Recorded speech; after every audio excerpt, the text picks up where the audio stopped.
Bonjour, je suis Hakim Na'alam et je vous propose ma chronique du samedi 30 décembre 2023. Elle s'intitule Tête de l'art et taquilla charcutière.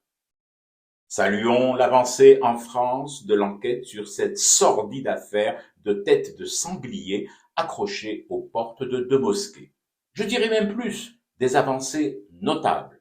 Et justement, puisque le mot est lâché, évoqué ici, des notables locaux habitant à proximité de caméras de surveillance cachères de ces mosquées ont assuré aux enquêteurs, venus prendre avec eux l'apéro saucisson pinard à 9 heures du matin, avoir entendu des fidèles ou infidèles selon leur version, les versions variant en fonction du niveau des bouteilles de piquette descendues, donc des musulmans bien appuyés sur le Z, prononcer à haute voix Allahu Akbar en découvrant ces têtes de hellouf sauvages clouées aux entrées des masjids. Un bout de saucisson de sanglier des Ardennes, la belle Lidl, coincée entre ses chicots, l'un des témoins a même juré avoir entendu ces priants de l'aube blafarde se prendre la tête entre les mains et crier un truc qui ressemblerait phonétiquement à ceci, à peu près. Subhanallah.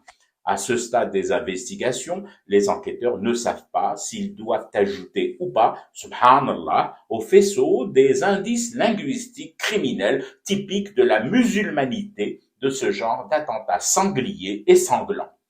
Reste que si l'enquête avance aussi bien que les descentes vertigineuses des témoins, des indices plus probants manquent encore. Ainsi, aucune carte professionnelle de charcutier qui aurait été perdue par inadvertance aux abords des deux mosquées en question ou laissée là exprès, intentionnellement, n'a été trouvée. Pas de revendication non plus du puissant syndicat Alliance de la filière porcine.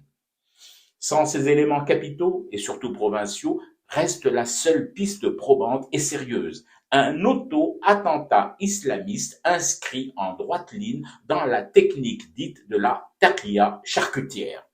L'idée fait son chemin entre les bars PMU et les sièges de reconquête des deux villes en question.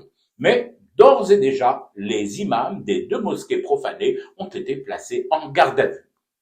Le premier pour avoir craché sur le portrait de Shelroumi lorsqu'il lui a été mis sous le nez par les enquêteurs.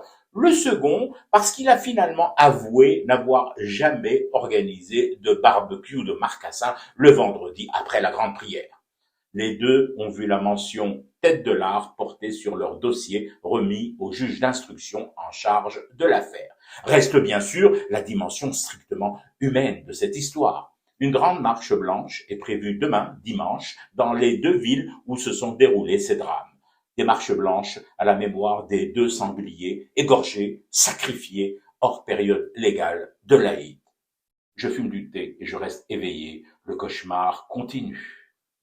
C'était Hakim Na'alam, je vous retrouve demain pour une autre chronique et une autre façon de dire son amour à l'Algérie.